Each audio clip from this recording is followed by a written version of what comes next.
At the heart of Dubai's glittering skyline, nestled between the silver towers and flickering lights of business ambition, stood the Crystal Alner Hotel, an establishment so refined that even its chandeliers seemed to hum with authority. Politicians, billionaires, diplomats, they all passed through its polished marble halls like royalty on parade. That morning, the hotel buzzed with more tension than usual. The private conference hall on the 29th floor had been transformed into a modern war room. Oak tables lined with sleek glass pitchers, foreign flags positioned with militant precision, and elite security quietly shadowing every corner. A billion-dollar energy deal was on the table between the British delegation and a powerful Arab businessman known across the Middle East. Sheikh Zayed Al Fulan, a name heavy with oil royalties and deeper political influence. Everything was supposed to be a choreographed stroke of diplomacy, until it wasn't. The meet was derailing rapidly. Zayd rose from his seat abruptly, his white thobe flowing like a burst of rage. His voice cracked out in harsh Arabic that rolled like thunder. "So now I am nothing but a street merchant to you?" A few caught words here and there, but most of the room was lost in translation. The interpreter froze, his glasses slipping down his nose. Realizing the misstep, a critical phrase had been mistranslated.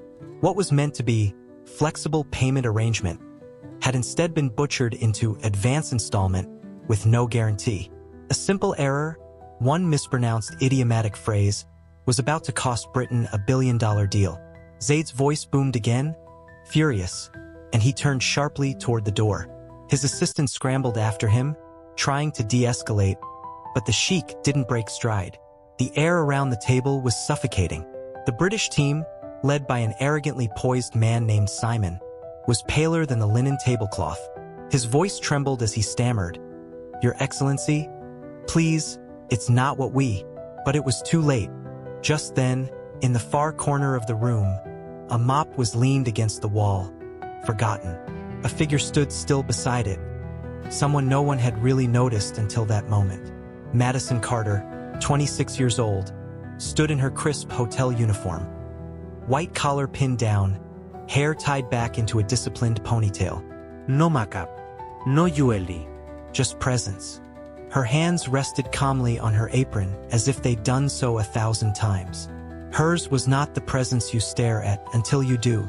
The room was halfway to collapse when she lifted her head. She stepped forward just enough so her voice might carry, and in unmistakably fluent, impeccably dialectic Arabic, she said, "Forgive the misstep, Excellency." The intention was mutual respect, grounded in fair and prosperous partnership. That is the truth. She didn't raise her voice. The words didn't crash through the room.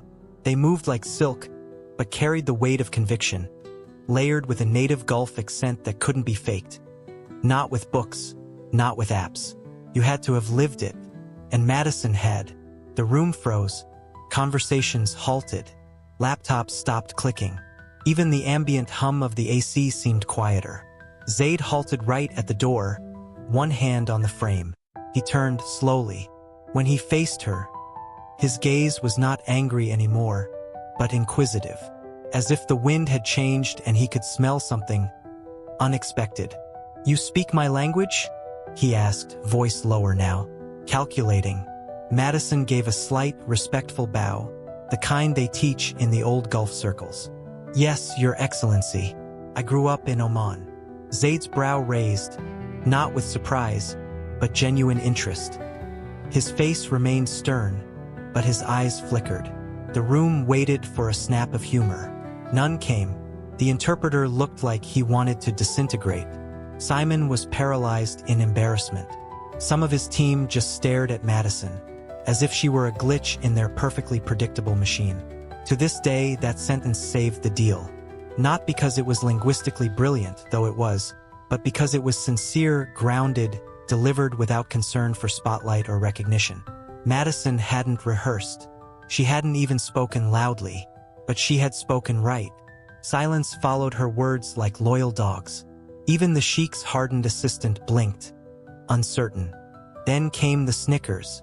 From the British side, predictable perhaps, but sharp all the same. A woman named Claire, wrapped in a designer scarf and self-importance, leaned toward her neighbor and whispered much too loudly, "Who let the cleaning lady involve herself in this? Does she think she's part of the meeting?" And laughter, subtle, cruel.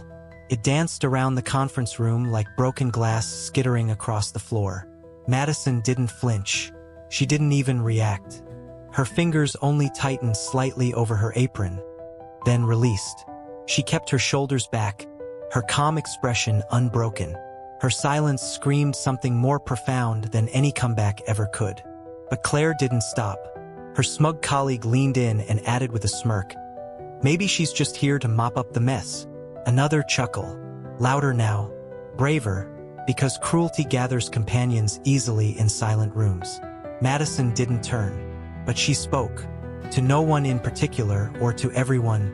"Intent matters," she said, in Arabic so refined it made heads turn. Claire's laugh stopped mid-smirk. For a brief second, she looked unsure. The others glanced at one another, questions silently blooming like bruises. Then came Paul.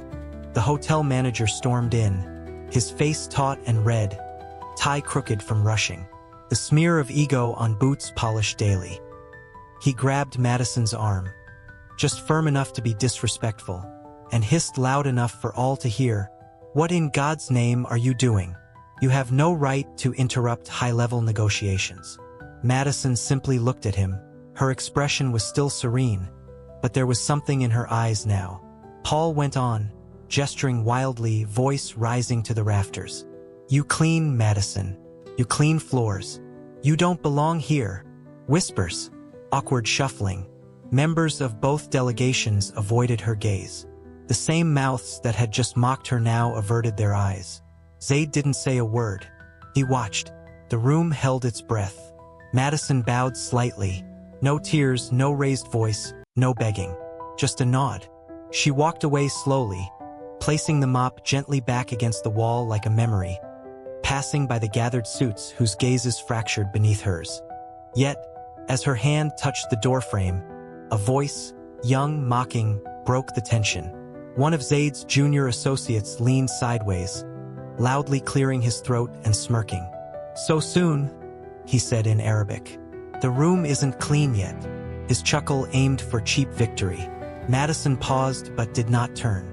"Even cleanliness begins with respect," she said softly, in Arabic so elegant it silenced him instantly, and echoed across the marble like a proverb. The entire hall inhaled, and didn't exhale until she was gone. Outside that ornate conference room, behind the velvet ropes and the ego of embassies and diplomats, Madison walked alone, her shoes silent on polished marble. She did not walk shamed. She walked seen. And for the first time that day, the room full of billionaires and world leaders wasn't thinking about political strategies. They were wondering, who was she really? Someone who used to clean their meetings, now the only one who'd cleaned up the mess. The 29th floor's conference room was still heavy with unspoken thoughts when Madison Carter left. The mop she had once held leaned idly against the wall like an old soldier unneeded in a silent battlefield. Billion-dollar negotiations hung motionless in the heat of discomfort and shame. But the person who defused an international collapse just minutes earlier now stood alone. Not on the stage but outside it. Back to reality. Outside the room, tucked beneath fluorescent hallway lights and the echo of kitchen trolleys, the world hadn't changed. Not yet. Madison moved down the narrow service corridor, the one lined with beige walls and the industrial sound of hotel life pulsing behind the guest facade of grandeur. She paused briefly, ran her hand across the spine of a small leather notebook tucked inside her apron. It was worn, the pages dog-eared and filled with scribbles in Arabic, French, Mandarin. Word compounds, ancient idioms, transitional syntax rules. No translations. Only understandings. She had been carrying this notebook for years, through language classes crammed between graveyard cleaning shifts, through online dialect videos before bed, through textbooks stacked on her ironing board at home. No one in the hotel knew. Until now, the kitchen mockery. As she rounded the corner near the kitchen entrance, the usual chorus of sizzling oil and clashing pans greeted her. But this afternoon it came with something else, mockery. A burly chef, sleeves rolled to his elbows and thick accent curling his vowels like butter, spotted her. "Ah, look who's here," he bellowed, waving a ladle shaped like a gavel. "Madison, the maid-turned-minister." Laughter followed. Other kitchen staff turned abruptly from their prep stations. A young pastry sous chef smirked as he added, "What's next? Signing oil contracts during your breaks." Another peeled-off dish rag was tossed playfully across the stainless steel kitchen and landed damply at her feet. "Your Excellency, you forgot your crown." Someone laughed. Madison bent down. Silently, she folded the dirty rag neatly, placed it on a nearby cart, and straightened slowly. She didn't react emotionally. She didn't retaliate. Instead, she simply looked up, not at one person in particular, but at everyone. And then she said, "Work doesn't need a title." It wasn't dramatic. It wasn't loudly declared. But it stilled the air like a pin had punctured pride itself. The chef's laughter caught in his throat halfway. The sous chef stopped chopping.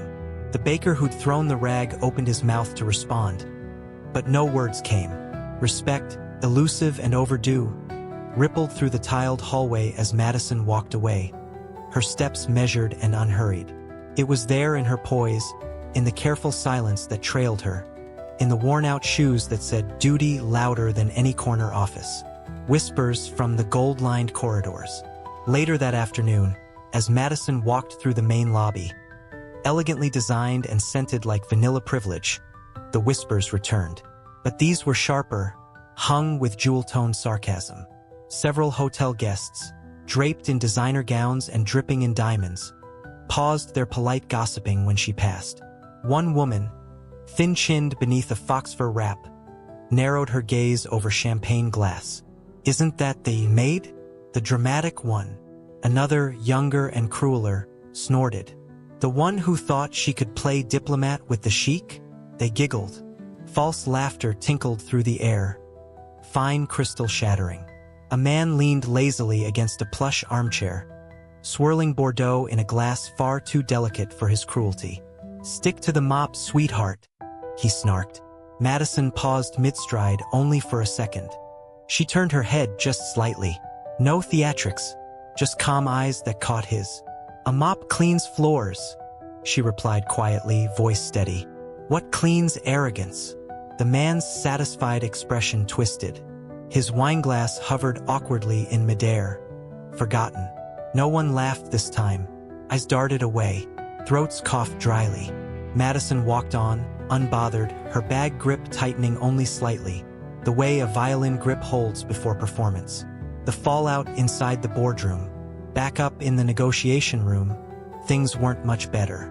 Sheikh Zaid had paused near the exit, eyes leaping repeatedly to the door Madison had exited through.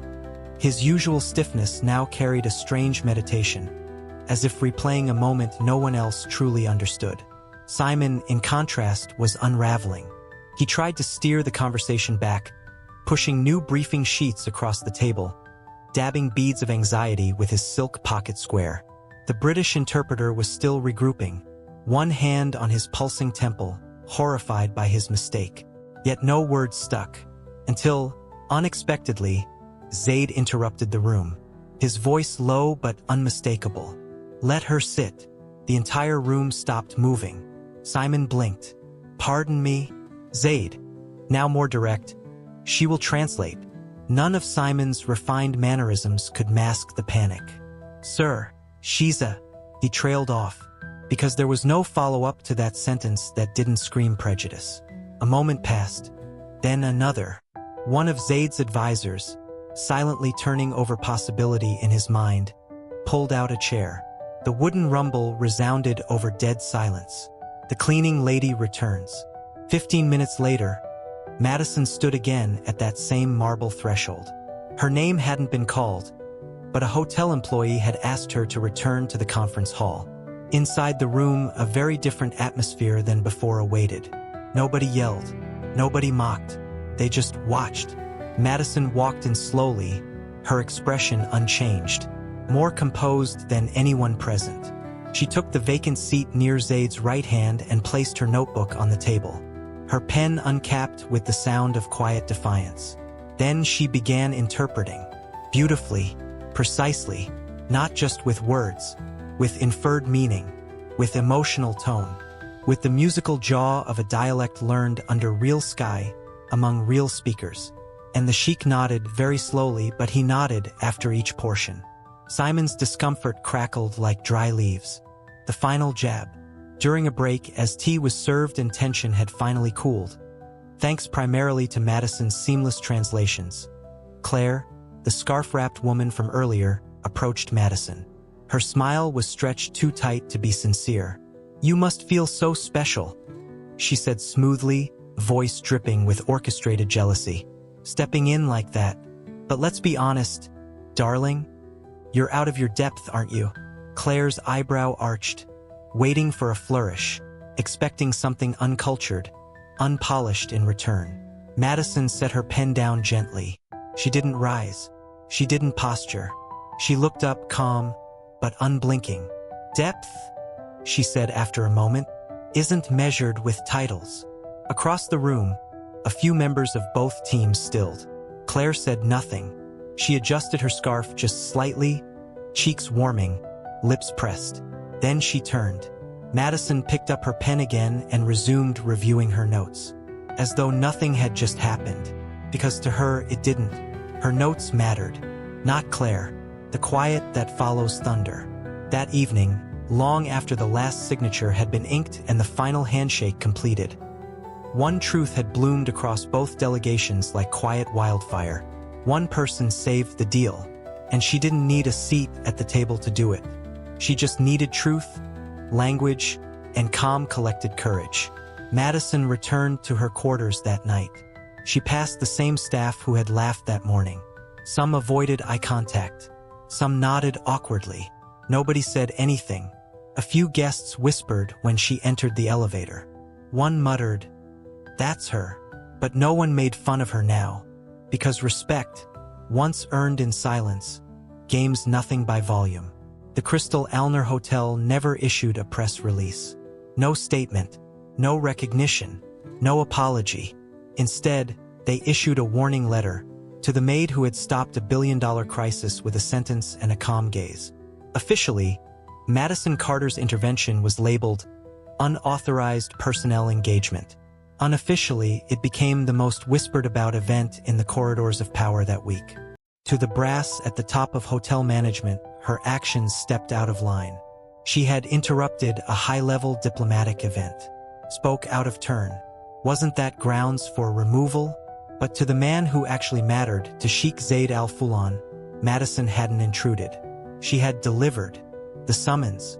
2 days after the meeting, a tightly sealed envelope arrived at the front desk. Hand-delivered. Thick cream-colored paper, no return address. Only 2 words scripted across the top in bold. Madison Carter. Paul, the hotel manager, opened it by mistake, assuming it was another guest complaint. Inside was a wax-sealed letter from the private office of Sheikh Zaid. He read the contents twice, once in curiosity, the second time in stunned disbelief. Said simply, "The keeper. I require a private audience with her. Penthouse. 5 p.m. today." Paul's hands shook. He didn't want to deliver the message, but he couldn't ignore it either.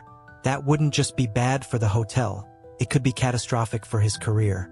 The penthouse confrontation. Madison arrived on time, still in her uniform because she wasn't told otherwise. No makeup, just confidence wrapped in clarity. She didn't know whether to expect an apology, an opportunity, or a lecture. She only carried what she always did, her notebook and something no manager could ever issue, grace. When the penthouse doors opened, a young watch-checking assistant led her inside with eyebrows raised. Sheikh Zaid was already seated at the glass dining table, skyline behind him, eyes locked on her. He didn't gesture extravagantly, didn't clap, didn't smile wide. Instead, he slid a box toward her with slow, deliberate precision. Inside, a second letter. This one smaller, but sealed with the national crest of the United Arab Emirates. Madison opened it like it could crumble in her hands. It read, You are invited to join the Language Advisory Council for the Abu Dhabi International Energy Summit. Your dialectic command and linguistic discernment are hereby recognized by royal endorsement. Madison swallowed. Zaid leaned back and said, "Without drama, you didn't just translate, you understood. Intent, emotion, Honor. There are advisors I've paid millions, who've never grasped what you caught in one sentence." She looked up. The man who almost stormed out of a major international deal days ago now looked at her like she might know more than any suit in his circle. "You'll join my team, temporarily to begin. And you'll choose a new suit if not for yourself, then to make them comfortable." Madison gave a single, measured nod and said the three words most fitting. "I will learn. Not thank you. Not I deserve this. Not I'm overwhelmed. Just that. Because she always did." Last shots from the jealous. As she left the penthouse, one of the sheik's younger aides, the one with the habit of checking his watch too much and smiling too little, leaned against the doorway, arms crossed, eyes narrow. "Don't get comfortable," he said in Arabic. "You're still just hotel help. This is a fluke." Madison paused at the elevator. She looked at him, but there was no emotion in her face, only presence. Then she said in flawless Arabic, "Help builds empires. What do you build?" He blinked, then looked down. Without another word, Madison stepped into the elevator.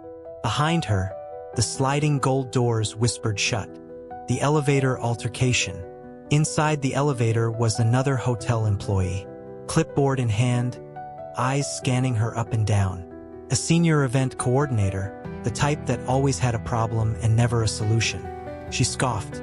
"You're the cleaning girl in all the gossip, right? The one causing drama in front of royalty?" Madison remained quiet. The woman leaned in with that sharp tone meant to sound polite. "Don't get confused. This hotel doesn't revolve around your little fairy tale." Madison looked straight at her. "Drama fades," she said calmly. "Skill doesn't." The event coordinator blinked. The clipboard slipped slightly in her grip. The elevator dinged, and Madison stepped off. From housekeeping to headlining. A month later, Madison arrived in Abu Dhabi as part of Zaid's language advisory panel. No uniform now, just a modest black dress and a simple bag holding her arsenal, pens, notebooks, and 3 half-learned dialects she was still mastering. The conference center was full of energy ministers, policy analysts, and avian-eyed reporters. Madison was not their peer, not on paper. To them, she was the anomaly, the whispered subject of intrigue. She found her name printed plainly on a placard. Madison Carter, linguistic and cross-cultural consultant. She took her seat quietly, a few rows from the front. But before the summit even began, a reporter overflowed with curiosity leaned in, a smug half-smile on her lips. "So, you're the maid who got lucky? Care to comment on charm versus qualification?" Madison gently laid her notebook on the table, opened it, smoothed a page, and looked up. "Charm doesn't speak 7 languages," she replied softly. "Work does." The reporter blinked. Her smirk disappeared into uncertain silence. The gossip train. Back at Crystal Elner in Dubai, the gossip had mutated. A few clerks from the front desk, primarily Tara, who clung to perfume the way some clung to promotion, were buzzing with hawk-eyed resentment. Tara clicked her acrylic nails against a keyboard and said loudly across the break room, "She's not even pretty. Honestly, I bet Zaid just liked the mystery. A few eyelashes, a nice accent, boom. She's in oil summits." Everyone laughed, though not everyone believed. The next day, a local tabloid published an article titled, "The Wink That Changed Everything." Made to mogul in one night, backhanded headlines draw attention quickly. Madison's social media accounts got flooded. Old high school classmates messaged her with sarcasm disguised as admiration. "Madison, the Cinderella diplomat. You just got lucky, huh? LOL. You gonna clean the UN next?" She didn't reply. She also didn't flinch. But she did delete her accounts and quietly opened language apps on her tablet during downtime to improve her Farsi and Swahili. She let them talk. They had time. She had purpose. The rising tides. 1 week later, the same front desk clerk, Tara, was boasting loudly to a guest. Her voice high-level customer service blended with pure ego. The guest, a Middle Eastern businessman with a gold Rolex and a voice meant for commanding boardrooms, asked knowingly, "Is she still working here? That woman?" The translator made. Tara rolled her eyes. Madison?" she said flippantly. "Too good for this place now. Penthouse, private jets. You know the type." She didn't expect camera phone to be recording her. Someone in the lobby did. Within hours, her name and her comments were posted on X, formerly Twitter, paired with quotes from Madison's now-viral conference moment. The internet didn't like the mockery. The hotel's brand caught the blowback. Tara's influencer sponsorship? Gone. Paul, the manager, mysteriously removed. Not with a loud firing. Quietly, email bounced the next week. But Madison wasn't watching any of it. She was flying literally now en route to the US for a quiet family visit. She sat at her aunt's cluttered kitchen table in Tennessee, surrounded by uncles and cousins who still believed anything international was suspicious and diplomatic meant wearing a tie. Her cousin Jenna raised an eyebrow dramatically. "You sure didn't take the long road, huh? Right place, right time. Some people just get the lucky wins." Madison didn't reply. She just took a slow sip of hot coffee, smiled at someone else's baby toddling across the floor, and let the silence win again. Luck doesn't read books at 2 a.m. Luck doesn't translate idioms across 3 scripts. Luck doesn't carry mop water in the morning and metaphors by night. To be continued in Step 4. Madison Carter isn't done. At the OPEC summit, she won't just contribute. She'll stand at the head of the table, and the world will finally know what true presence really looks like. This is True Movement Stories, where stories aren't fabricated. They're forged. By grit, by fire, and by the will to rise anyway. The OPEC summit was always exclusive. A fortress of oil ministers, political analysts, billion-dollar CEOs, and interpreters trained to handle power like glass. They said deals got signed in secret, rivalries got birthed over coffee breaks, and futures were shaped beneath gold-lit chandeliers. Nobody expected the name Madison Carter to be at the table. At least, not 1 year ago. Back then, she was just the maid in a budget room, slipping in at sunrise, cleaning after diplomats, silently walking between discarded hotel slippers and international policies. Now, she walked into the grand ballroom of the Abu Dhabi International Convention Center as chief language advisor to Sheikh Zayed Al Fulan. Wearing a simple black dress, notebook under arm, her uniform long gone but her composure more ironclad than ever. No flash, just focus. The cameras flashed. Some for the senators, some for CEOs, but a few lingered on her. Not because of her outfit plain as ever, not because of hidden jewelry, she wore none, but because there was something in her presence. Contradiction. She didn't belong here, but it felt like the room belonged to her. British eyes watching. The British team was seated at their designated section, already whispering. Trays of espresso making the rounds didn't distract them. Simon, the smug executive who once scoffed at her, now sat stiffly, lips drawn into a line. He saw her enter. He stood out of habit, half confused. They didn't speak. He offered a shallow handshake, and her fingers clasped his politely. Quiet strength met nervous polish. No words exchanged. No need. Claire, the one with the sleek scarf and sharper tongue, sat further back. She looked up when Madison passed and dropped her gaze just as fast. The first address. When Madison took her place at the table. Not behind it, not beside it, but at it. The other interpreters couldn't hide their stares. A man in a tailor-cut suit, older and sharper than most, leaned toward his peer, voice barely above the buzz. "She's the housekeeper, isn't she?" His colleague nodded slowly. "Was." The summit began. Each speaker took the podium, language switching every few minutes. Arabic, English, French, Mandarin. Translation headsets flickered green and red. Words flew, but few understood everything. until it was Madison's turn. She stood and opened in classical Arabic, not the modern clipped form. She spoke in Hijazi, laced with courtyard idioms and ancestral cadence. Each syllable landed like measured bells in the hall, every proverb placed between policy paragraphs. The room leaned forward. Even the cameras stopped clicking. An elderly professor from Qatar stood, his tweed jacket stiff with reverence.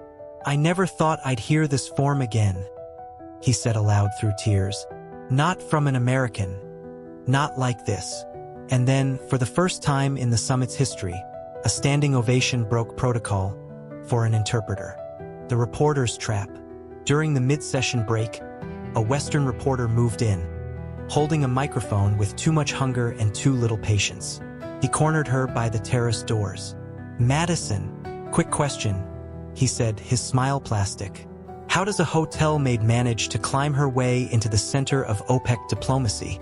Madison looked at the camera, her eyes neither flustered nor cold, just exact. "I never saw that job as beneath me," she said. "Wherever language exists, there is value." The reporter's smile dropped, and he nodded, retreating, quieted. Backstage, politics still whispered. At the dessert table during the summit's closing dinner, a senior executive from the British Energy Group approached with the smooth demeanor of practiced charm. He adjusted the cuffs on his Rolex and said lightly, "You've done well for yourself, Miss Carter. Quite the rise. But let's not pretend this isn't a fairy tale." His smile didn't reach his eyes. Madison placed her plate down. A small square of pistachio baklava barely touched, and looked him squarely in the eyes. "Fairy tales end," she said. "Work doesn't." He didn't respond. The people standing nearby, they backed away as if something invisible had slammed shut. The Crown sentence. An hour later, headlines had already hit the internet. Linguist lights up OPEC floor. Interpreter turned influencer of global dialogue. But the headline that changed future history came from Reuters. Sheikh Zayed names Madison Carter senior advisor. Announces $2 billion U.S. investment. There was a quote from the Sheikh himself, short and unfiltered. "She understands what others miss. That is worth more than money." The aftershock. Requests for interviews flooded her contact email. Investors reached out to the Sheikh's office directly asking to meet the girl with the notebook. Diplomats whispered that maybe she had a background in intelligence, maybe she was planted. Others said she had royal ties. None of it was true. Madison didn't post online, didn't write tell-all blogs. Instead, she opened her notebook that evening and labeled a new page. Next goal, 10th language by age 30, quiet justice. Meanwhile, back at Crystal Alner, the landscape quietly changed. Paul, the manager who always undermined her, was let go. No formala no un cement. Just a new nameplate in his office 2 weeks later. Tara, the front desk clerk who ridiculed her, found her name trending. Not for her wit, but for her mockery. The luxury perfume brand she bragged about dropped her. Public backlash rippled too fast to recover from. Simon's team? Critics peer-reviewed the failed negotiation attempt and blamed cultural insensitivity and mismanagement. They lost 2 international contracts shortly after. Madison's name didn't appear in those articles, but the shadow of her presence walked through every sentence. Justice didn't always arrive in headlines. Sometimes it arrived as quiet consequence, a message to the world. Back in Washington, D.C. months later, Madison was asked to speak at a linguistics conference. Not as a student, as the keynote speaker. She walked to the podium in the same calm steps that once echoed through hotel corridors. No dramatic makeup. No excessive titles. Her old notebook still clutched in hand. She began, "I was taught that power lives at the top, but I discovered it originates everywhere language is spoken, and where it is overlooked.